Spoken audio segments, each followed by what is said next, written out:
aquel tiempo, mientras Jesús y sus discípulos iban de camino, le dijo uno: «Te seguiré a donde quiera que vayas». Jesús le respondió: «Las zorras tienen madrigueras y los pájaros del cielo nidos, pero el Hijo del Hombre no tiene donde reclinar la cabeza». A otro le dijo: «Sígueme». Él respondió: «Señor, déjame primero ir a enterrar a mi padre». Le contestó: «Deja que los muertos entierren a sus muertos, tú vete a anunciar el reino de Dios». Otro le dijo: «Te seguiré, Señor, pero déjame primero despedirme de los de mi casa». Jesús le contestó: «Nadie que pone la mano en el arado y mira hacia atrás vale para el reino de Dios». Palabra del Señor. Tenemos un diálogo entre Jesús y algunos de los que querían ser sus discípulos. No sabemos si eso hubiera derivado en un apostolado, es decir, en ser del grupo de los más escogidos, o se hubieran quedado en el muchísimo más amplio grupo de sus seguidores. Pero en todo caso, la cuestión aquí de fondo es las dificultades para ese seguimiento. La familia, por ejemplo, una familia que no es una cosa mala, al contrario, es algo maravilloso, pero que a veces se pone como obstáculo para poder seguir a Jesús.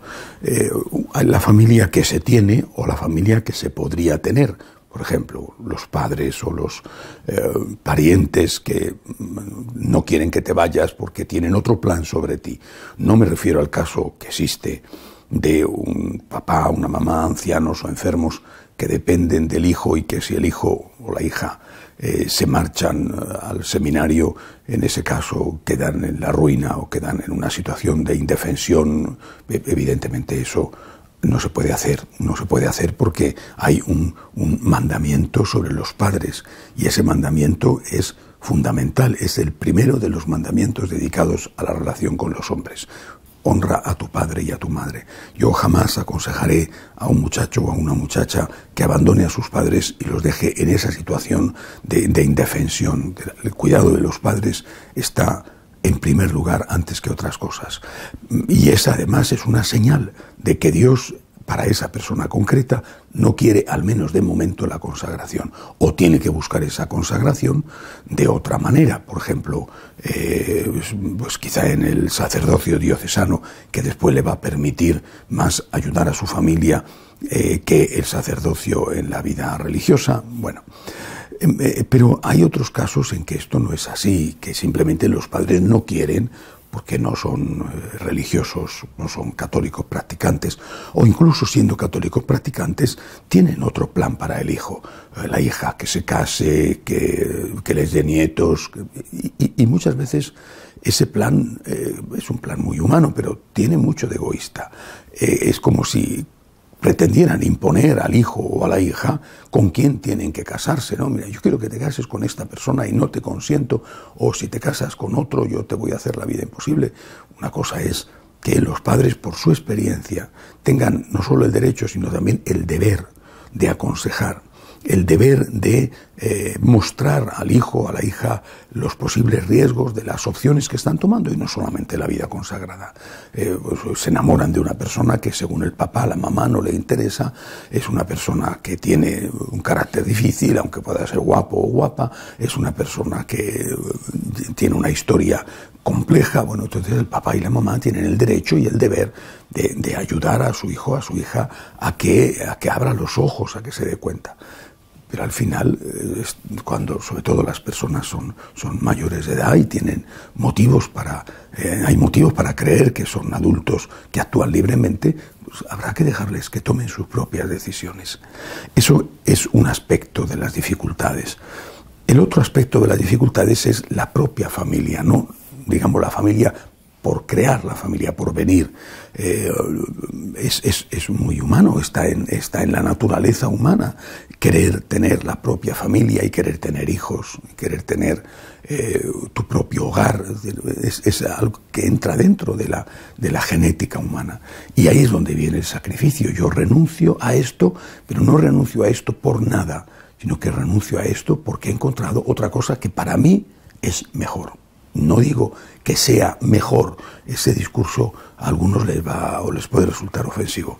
El camino mejor siempre es el que Dios ha escogido para cada uno. Para ti, la vida, el camino mejor para ser santo, para llegar a Dios, va a ser la vida familiar. Y para ti, el camino mejor para ser santo va a ser la consagración a Cristo y por Cristo al reino de Dios, a la evangelización, a la ayuda a los pobres. Ese motivo que es el amor al Señor, que es el que para esa persona concreta le llena completamente, y aunque lo otro le atraiga, no termina de satisfacerle, no termina de llenarle, eso es lo que mueve a esa persona a renunciar a la propia familia, digamos, posible, porque todavía obviamente no la tienes, y la tienes, ya tienes que atenderla. No puedes decir yo me quiero hacer sacerdote, pero tengo 3 hijos. Tienes 3 hijos pequeños, tienes que cuidarlos, tienes que educarlos. Pero aunque el Evangelio de hoy habla de estas dificultades de la familia, en realidad las dificultades generalmente no son las de la familia, son que no se escucha a Jesús, que no se tiene una relación personal con Él, que no hay una vida de oración, que no hay una vida de seguimiento con Él. Ese es el verdadero problema. Y esto hablo de los pocos jóvenes que son practicantes. Ese es el problema. O sea, el problema no es decir, mi familia me dice que no, porque un joven, una joven, es capaz, por lo menos la mayoría, de enfrentarse con su familia cuando su familia le dice no quiero que estudies esto, o le dice tienes que casarte con esta persona porque yo te lo digo. Bueno, pues la mayor parte de ellos por lo menos son capaces de decir, mira, soy un adulto, tú has tomado tus propias decisiones en la vida y yo quiero tomar las mías. Y se lo dicen con amor, y se lo dicen y lo hacen. Ese no es el problema es la incapacidad, la falta de experiencia, y a veces te da la sensación de que hasta la incapacidad para tener esa experiencia de Dios en una parte amplia de la juventud. Ese es el problema de la crisis de vocaciones. Y por lo tanto, hoy que empieza el sínodo de los obispos, donde se va a hablar sobre todo del acercamiento de los jóvenes a Cristo, a la Iglesia, pero no hay que olvidar que es primero a Cristo y luego a la Iglesia. El camino tiene que ser poner a esos jóvenes en contacto con Cristo, que conozcan más a Cristo, que hagan una experiencia espiritual, una experiencia religiosa, una experiencia personal, íntima, y que de esa experiencia después se derive lo que sea, la opción por la vida familiar o la opción por la vida consagrada.